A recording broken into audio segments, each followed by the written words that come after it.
Tonight we travel back through time, not by machines or magic, but through memory and imagination, the oldest vehicles of all. The air around you is quiet, the room is dim, the world for now has slowed to a hush, and somewhere in that stillness we will drift, back to an England of frost and candlelight. Picture a narrow lane centuries ago.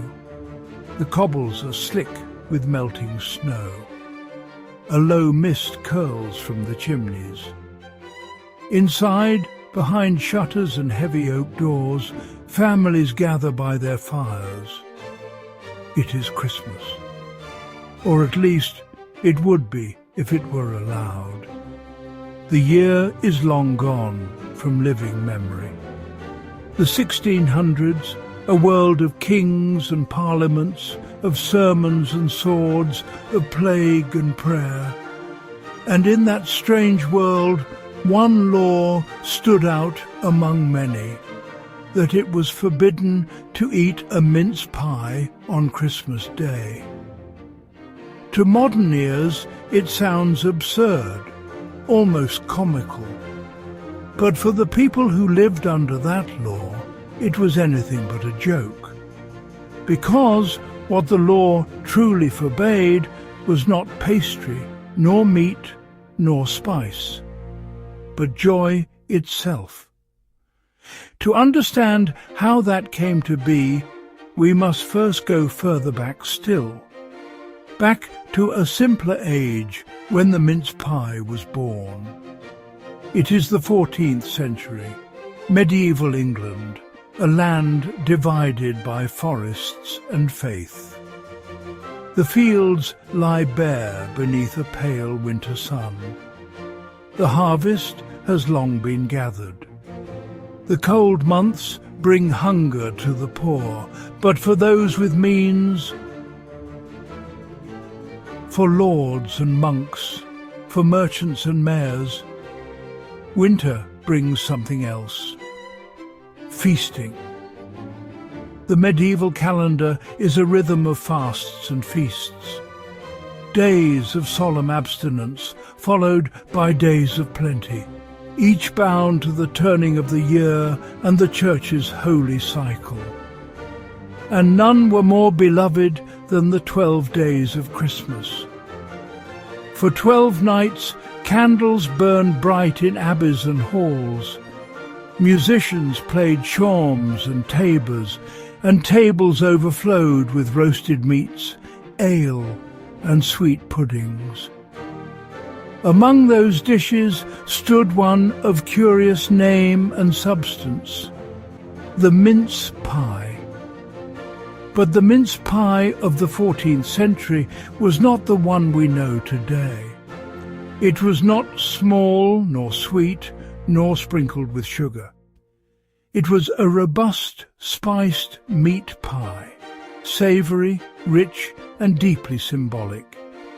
Its crust, thick and golden, sealed in a mixture of minced beef or mutton, sweet, dried fruit, and imported spices. Those spices were precious: cinnamon, cloves, nutmeg, ginger. They came by ship and caravan from distant ports: Aleppo, Venice, Alexandria. To taste them was to taste the world beyond. To a medieval Englishman, the mince pie was not just food, it was meaning. It stood for generosity, for welcome, for the light of Christ in the dark of winter. Many believed its round shape echoed the manger where Christ was laid. Some even said the pie's rich ingredients represented the gifts of the Magi: gold, frankincense, and myrrh. Whether those tales were truly believed or simply recited for charm, the pie itself became part of the season's sacred pageantry. A Christmas without a mince pie would have been like a church without a candle.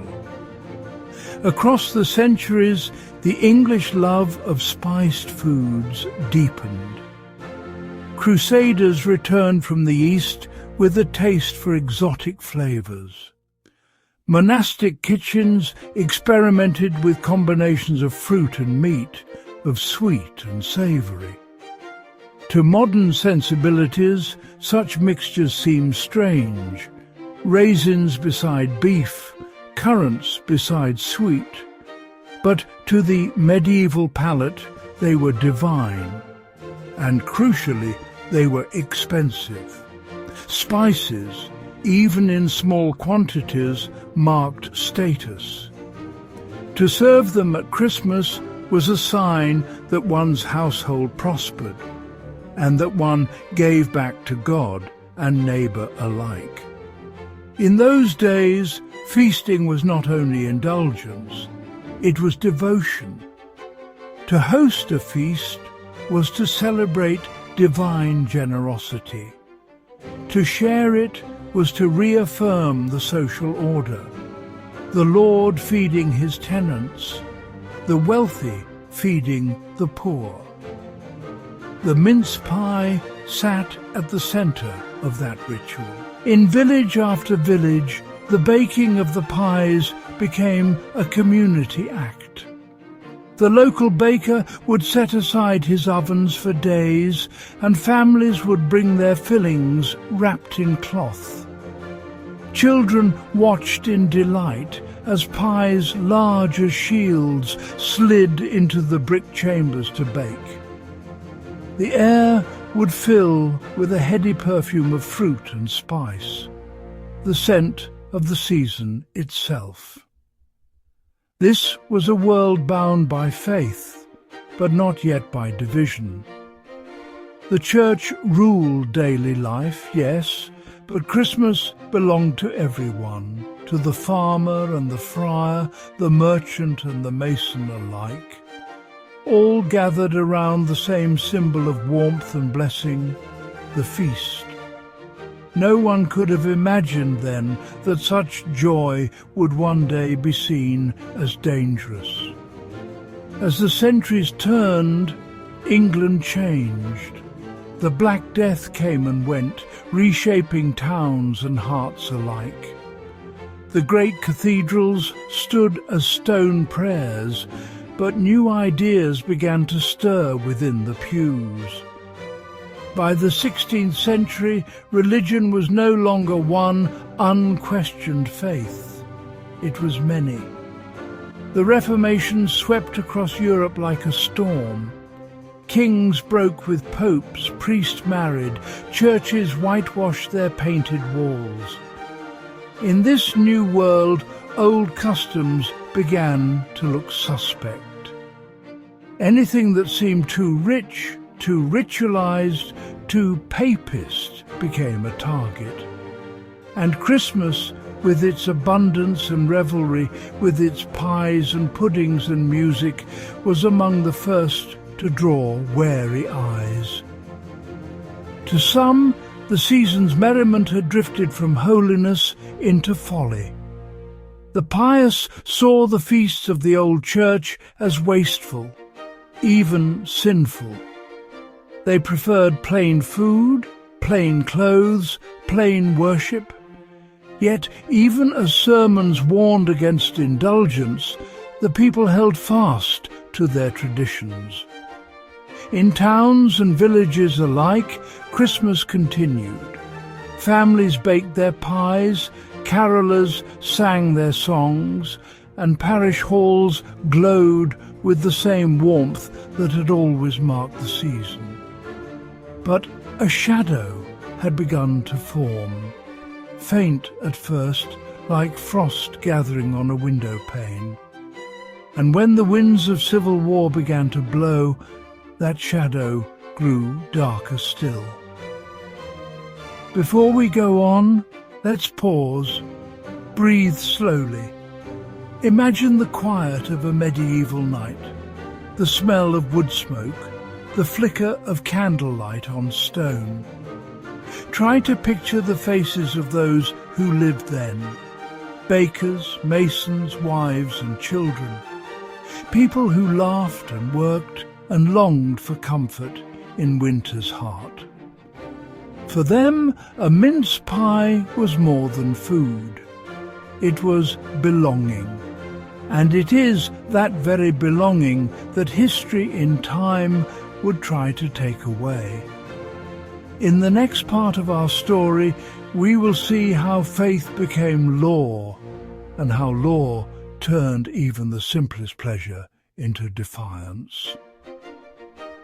The tale of the forbidden feast has only just begun. The centuries turn quietly, though we seldom notice. 100 winters pass since the first medieval mince pies filled England's halls. The fields are tilled now by new generations.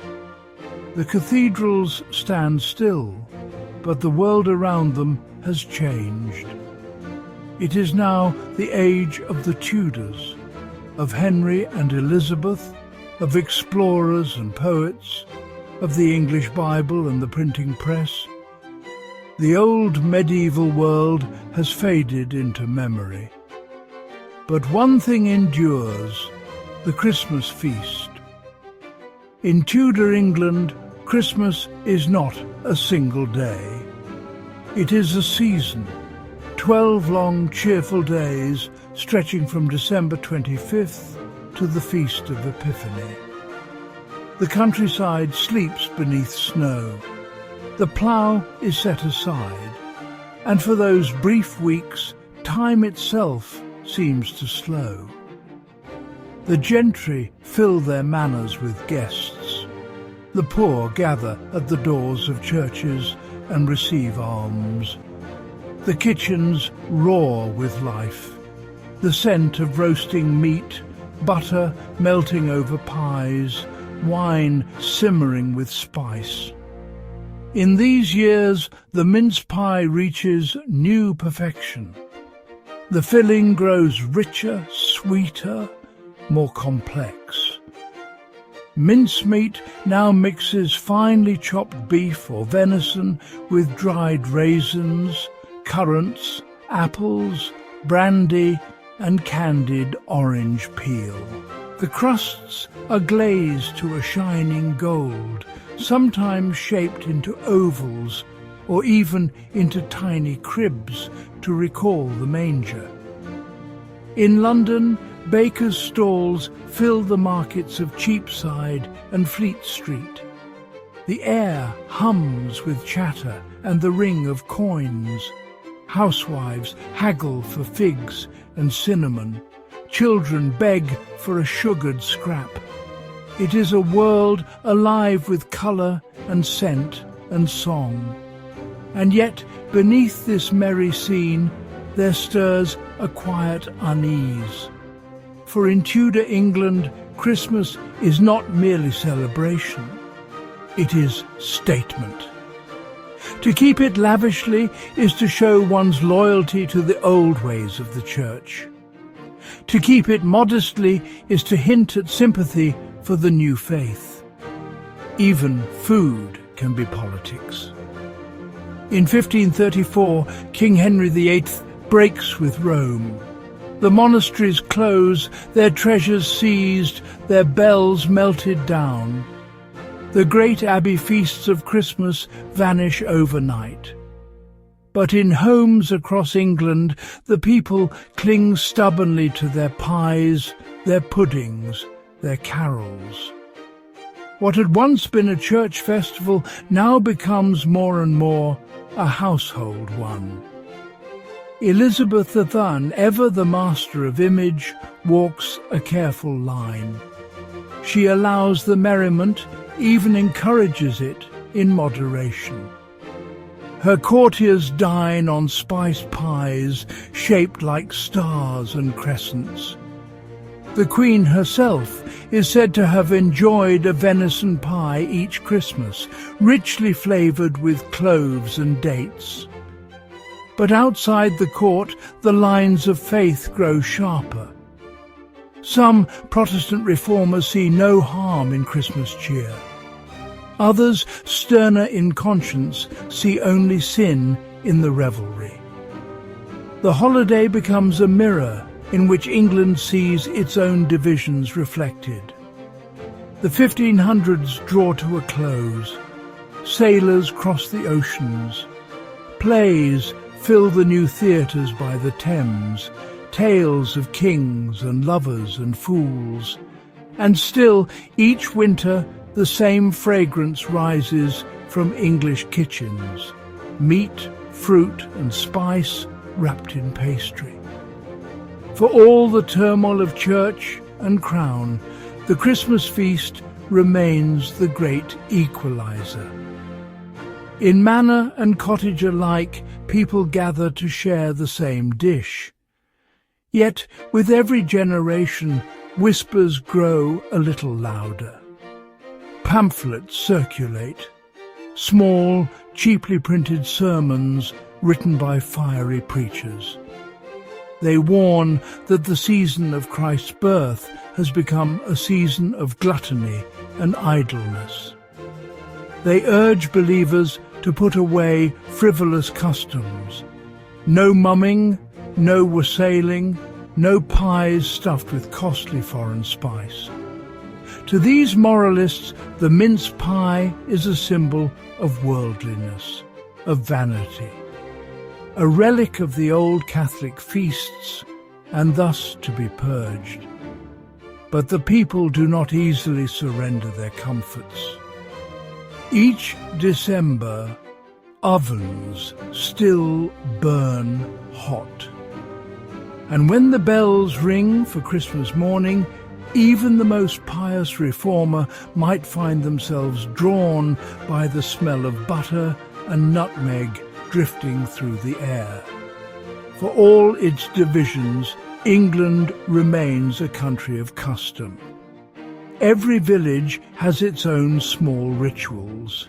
The bringing in of the Yule log, the hanging of holly, the baking of the first pie by the eldest daughter. In some towns, the mayor sends a great pie to the local orphanage. In others, travellers receive a slice at every home they pass.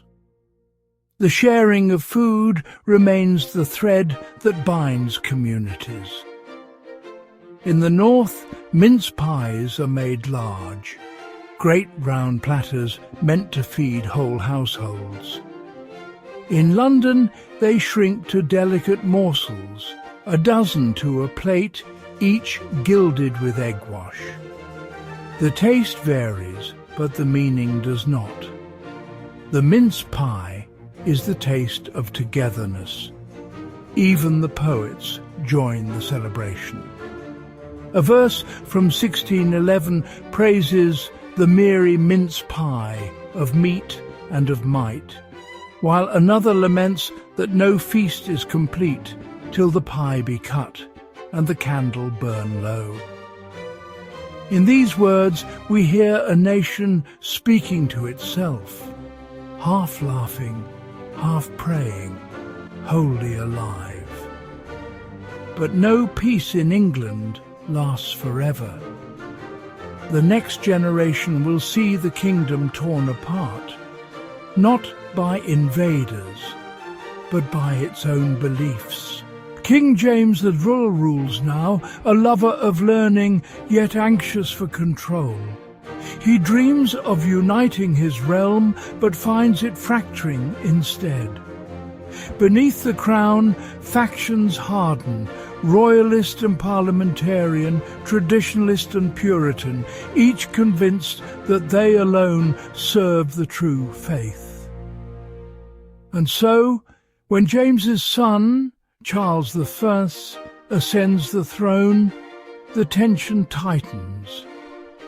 Charles loves ceremony, splendour, the divine right of kings. His court dazzles with music and theatre, with glittering banquets and feasts that echo the old Catholic grandeur. To his supporters, it is beauty reborn. To his enemies, it is blasphemy. In the streets of London, voices rise, preachers railing against popish excess, pamphleteers mocking the king's devotion to pageantry. They denounce the Christmas feast as idolatry, a carnival of greed and sin. If Christ be born in your hearts, they write, why seek him in your kitchens? The words spread fast. The printing press turned suspicion into wildfire. By the 1640s, as England slips towards civil war, the mince pie has become a political symbol. To serve it proudly is to show loyalty to the old order, to king, to church, to ritual. To refuse it is to stand with the new, with Parliament, simplicity and reform. What began as a feast is now a fault line, and soon it will break. Let us pause once more before history's tide sweeps us onward. Imagine, if you will, a Christmas Eve around 1640. The frost glitters on the window pane. The fire burns steady. A family sits together in a low timbered room. The mother hums a carol as she spoons filling into small pastry shells. The father checks the latch on the door, for the times are uneasy. Their eldest son reads from a worn Bible, while the youngest curls beside the hearth, half asleep. Outside, somewhere in the distance, a church bell tolls. And though the world beyond grows more uncertain by the day, here, in this small circle of light, the ancient rhythm continues. The smell of spice fills the air. A pie bakes quietly, golden at the edges. For now, the law has not yet reached their table, but soon it will. In our next chapter, the storm arrives. The Puritans take power, the churches close their doors, and even the simplest act of celebration becomes rebellion. The mince pie, that humble symbol of comfort, will fall under the shadow of the state. Stay with me as the story deepens. The world has grown colder. It is the 1640s, a decade of suspicion and fear. England, once bound by the same prayers and feasts, now pulls itself apart. On one side stands the king, Charles I, robed in silk and conviction. On the other, Parliament, draped in black and certainty.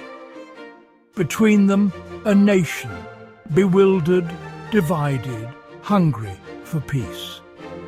Among Parliament's champions rise the Puritans, men and women who believe the English Reformation has not gone far enough. To them, holiness demands simplicity. They strip their churches of stained glass and song, leaving only bare walls and scripture. They dress in dark wool, shun jewellery, and preach that laughter should be measured, merriment restrained. When war breaks out in 1642, the Puritans fight not only for power, but for a vision, a kingdom governed by godliness. In their sermons they speak of cleansing England of every superstition, crosses, festivals, plays and drunken feasts. Even the calendar itself is suspect, for it carries the marks of Rome. Christmas, the merriest day of all, stands in their sights. They call it Christmas, the Mass of the Old Church, a celebration tainted by papal error. They see its garlands as vanity, its games as sin, its feasts as gluttony, and they are determined to put an end to it. In June 1647, Parliament issues its decree. The order reads with chilling calm that the feast of the Nativity of Christ be no longer observed. Churches are to remain closed on the 25th of December. Markets and shops must open as on any common day. To celebrate, to feast, to mark the date at all is to defy authority. Across the land, constables post notices on church doors. In some towns, Puritan soldiers patrol the streets. Ministers who preach Christmas sermons are removed from their pulpits. Bakers are warned not to sell festive pies. The mince pie, that harmless pastry, suddenly carries weight. In its buttery crust lies everything the Puritans fear: tradition, pleasure, the memory of old faith. To eat one on Christmas Day becomes an act of quiet rebellion. But England is slow to surrender its comforts. In London, shopkeepers keep their shutters half drawn, pretending to trade while secretly exchanging gifts. Housewives whisper recipes to one another in marketplaces, careful not to speak the word Christmas. In the countryside, bells are muffled but still rung. A candle burns in every window, small, defiant lights against the Puritan dark. Diaries from the time tell the story best. One merchant writes, "Though the streets were silent, within doors there was warmth, and my wife made her pie as always." Another, in Norwich, notes soldiers breaking into homes, seizing puddings and ale, only to find new feasts prepared the next morning. For all their laws, the rulers cannot quite stamp out joy. The human heart resists command. It hungers not only for bread, but for sweetness, for ritual, memory, belonging. And so, even under penalty, the English keep their feast. Yet not all defy the ban. Some, believing the new order holy, turn informer. They report neighbours who hang holly on their doors or gather to sing. Towns split in two, half celebrating in secret, half condemning them aloud. Families quarrel, friendships end. Even the season of peace becomes a battlefield. In London, riots break out in 1647 and again in 1648. Crowds storm the streets crying, "Give us our Christmas back!" Soldiers disperse them with clubs and muskets. A pamphlet appears soon after, its title mocking the rulers. The Complaint of Christmas. In it, the holiday itself speaks. "I am Christmas, banished, despised, turned out of doors, yet still beloved of many." The words travel fast, whispered from tavern to tavern, from hearth to hearth. The people laugh quietly and bake their pies again. To us, centuries later, the law against mince pies may seem farcical. But to those who lived beneath it, it cut deep. It was not truly about food. It was about who had the right to define joy. The Puritans believed they were saving souls from indulgence. Yet in seeking to cleanse the heart, they stripped the world of warmth. Their England became a land of rules, holy perhaps, but hollow. The mince pie became a quiet symbol of resistance, not political, not violent, but human. a promise that life's sweetness cannot be legislated away. Imagine, if you will, a December night in those years. The wind howls across the moors.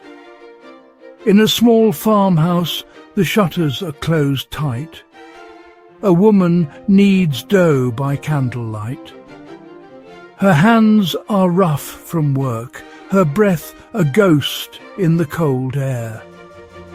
She lays fruit and meat within the pastry, folds it gently, and whispers a prayer. Lord, forgive me my joy. The pie bakes as the fire burns low. Outside, the world forbids Christmas. Inside, it lives on, quiet, steadfast, fragrant with spice. At the heart of this stern New England stands Oliver Cromwell, soldier, statesman, saint to some, tyrant to others. He rises from minor gentry to commander of the new model army, and by 1649 the king himself is dead.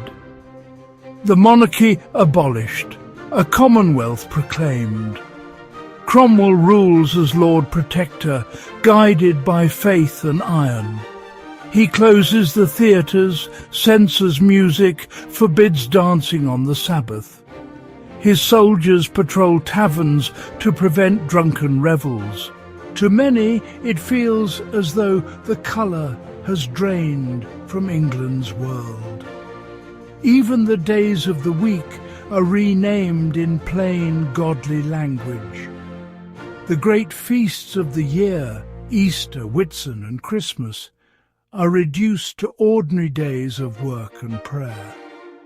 Yet, in secret corners, the old songs survive. A shepherd whistles a carol on a lonely hill. A baker hides a small pie beneath a cloth for his children. Life, though dimmed, continues to glow faintly under the weight of piety. But no rule endures forever.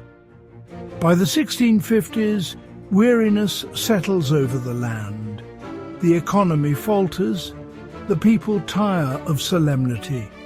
They long again for laughter, for music, for the warmth that only shared celebration can give.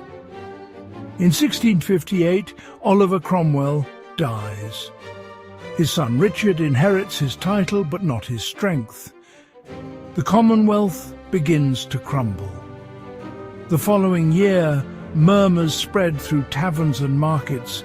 The king shall return, and return he does. In 1660, Charles II, son of the executed monarch, enters London to thunderous cheers. Bells ring once more, taverns overflow, and from ovens long silent, the scent of spice and pastry rises again. The mince pie, outlawed for over a decade, is legal once more. Christmas returns to England, and with it a sense of colour, of laughter, of forgiveness. Let the noise of celebration fade now, for our tale is only halfway told. The law is gone, but the memory remains. A strange echo of a time when faith and fear tried to govern joy. Breathe slowly. Imagine the smell of a pie cooling on a windowsill, the snow drifting past outside. The fire crackles softly. The voices of centuries murmur through the dark, telling us what they learned, that even in the sternest age, warmth finds a way. In our next chapter, we will follow what happened after the ban, how the law faded, how the legend survived, and why, even now, we still tell this curious tale. The storm has passed. It is the year 1660. England breathes again. The taverns are open, the bells ring freely, and laughter drifts down the cobbled streets of London. After nearly 20 years of silence, The kingdom remembers what joy sounds like. The new king, Charles II, rides through cheering crowds, scattering silver coins into the air. His court is a carnival of colour and life, velvet, lace, perfume and music. It is as if England has been starved of light and now cannot get enough of it. That winter, for the first time in nearly 2 decades, Christmas returns in full splendour. The markets are filled again, butchers selling geese, bakers offering puddings, and, at last, mince pies cooling in golden rows.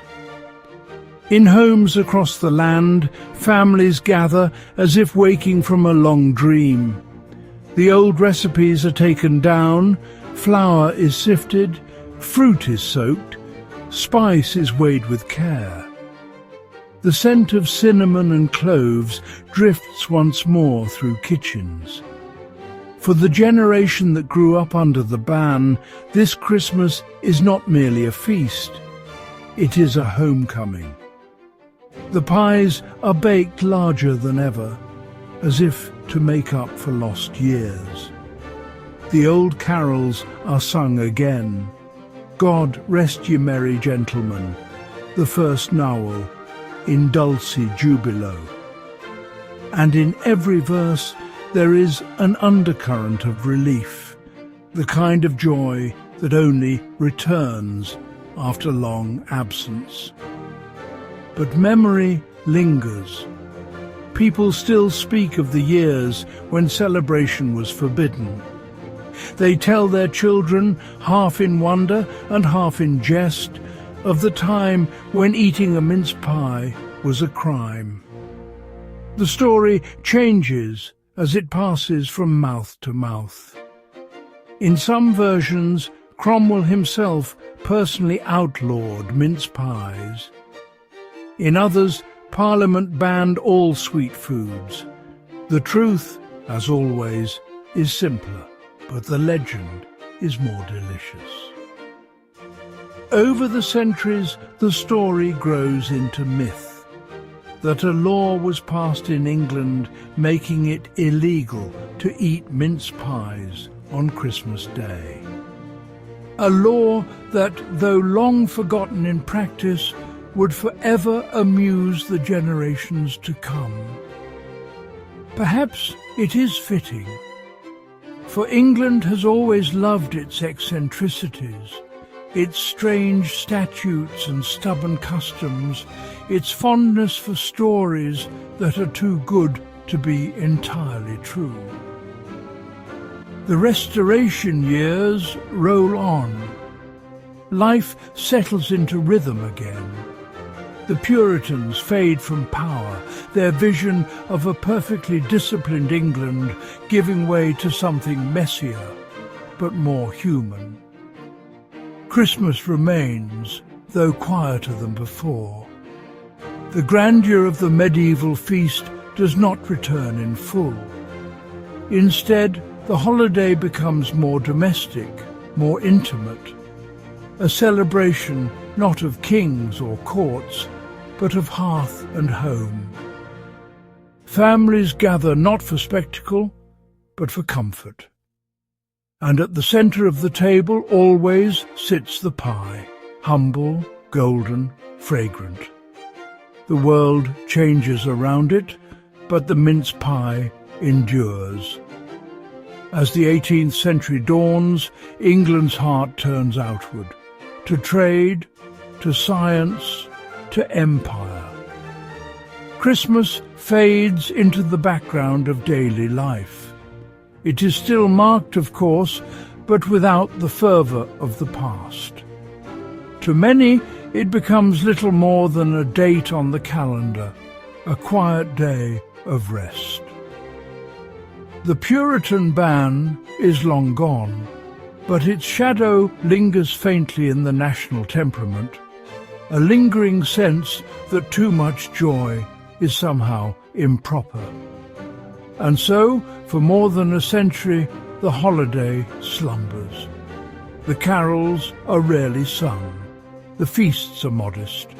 The mince pies grow smaller, polite, practical, almost austere. Yet beneath the calm surface, the old warmth waits, patient as ever. Then, in the 1800s, something remarkable happens. Christmas awakens again. The Industrial Revolution has reshaped the nation. Cities swell, factories rise, the pace of life quickens. Amid this noise and smoke, people begin to yearn for something gentler, a season of peace, of family, of memory. Writers, poets and artists begin to reimagine Christmas as a time of kindness and generosity. And at the heart of this revival stands a single man, Charles Dickens. In 1843, Dickens publishes A Christmas Carol. It is a story not of kings or saints, but of an ordinary man learning to love again. The book captures England's heart.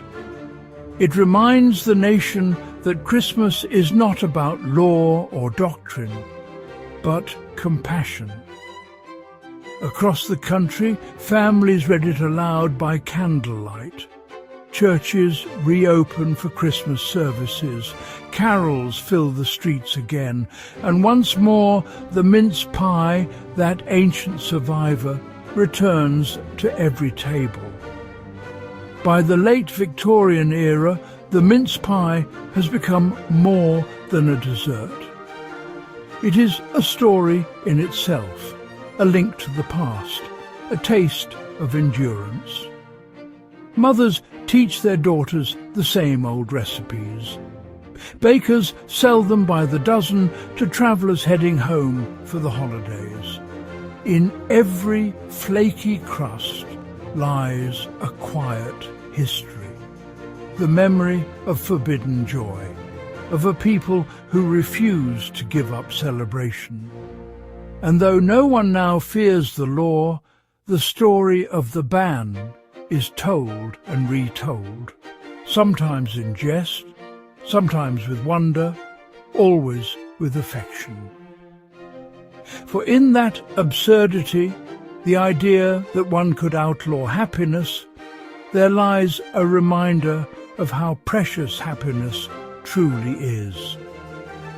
Today, nearly 4 centuries after the Puritan ban, mince pies still appear each December. Warm, sweet, unmistakably British. Supermarkets stock them by the millions.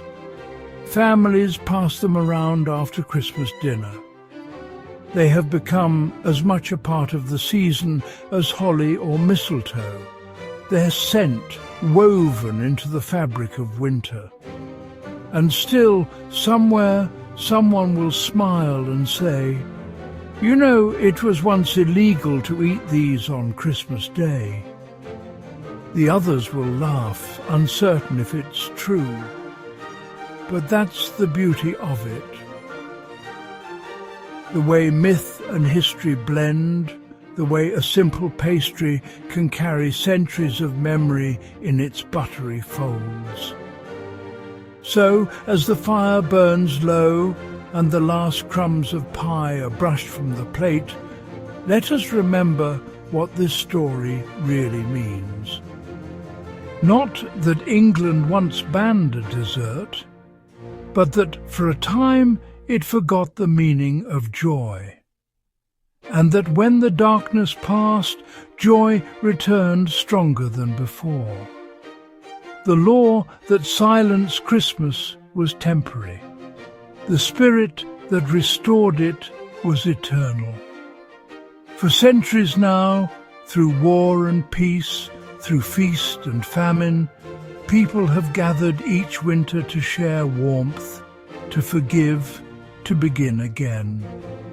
And somewhere, always, there is the pie, golden, fragrant, waiting quietly on the table. a reminder that even the simplest pleasures are worth defending. Perhaps that is the true legacy of the mince pie ban, that it taught us never to take joy for granted. For joy, like pastry, is fragile, but when shared, it endures. And so, the story ends where it began, with the taste of spice, the sound of laughter, and the promise that no law can ever silence celebration. And so the centuries turn. Snow falls softly over rooftops that no longer remember the clash of Puritans and Royalists, nor the long winters when the hearths were silent. England sleeps peacefully, wrapped in light and memory. The story of the mince pie ban has drifted into legend now, half history, half folklore, and all heart. It is retold every December, sometimes with a chuckle over mulled wine, sometimes whispered to children as they press their noses to frosted windows. Did you know, someone will say, that once upon a time it was illegal to eat a mince pie on Christmas Day? And though few believe it outright, everyone listens, because the tale carries something more than fact. It carries a feeling, the quiet triumph of joy over solemnity, of warmth over cold decree. Laws come and go, empires rise and fade, but the small human things endure. The laughter around a table, the sound of children unwrapping gifts, the smell of pastry browning in an oven. Sweet, familiar, reassuring. These are the threads that tie the present to the past, soft and unbroken. Somewhere perhaps there's a baker rising before dawn, brushing flour from her hands, lining her tins with dough the way her grandmother once did. The world outside has changed beyond measure, but this act, this small devotion to comfort, remains timeless. In the end, maybe the tale of the mince pie law isn't about absurdity at all. Maybe it's about resilience, about how easily joy can be lost when fear grows loud, and how patiently it returns when hearts are ready. It reminds us that happiness need not shout, nor demand permission. It simply waits, like winter light behind the clouds, or like dough rising quietly under a cloth. And when the time comes, it fills the air again with warmth. Every nation has its stories of strange laws and stranger times, but few are as gently ironic as this one. A people who once forbade celebration, only to find that the human spirit is impossible to govern. Picture it now, a candle flickering in the window, snowflakes swirling through the night air. A family gathered close, the fire murmuring softly, a pie cooling on the table between them. No proclamations, no decrees, just the ordinary holiness of being together. They pass plates, they smile, and outside the wind hums a lullaby older than law itself. For in the end, joy is not something that can be ordered or abolished. It is something we make quietly with one another. So, as you rest tonight, remember this curious piece of history, that once, long ago, joy was outlawed, and yet it found its way back, as it always does. And if you listen carefully, beyond the hush of snow and the heartbeat of the fire, you might just hear it. The soft laughter of centuries, still echoing, still alive. Subscribe for more sleep stories and lore absurdities. Good night.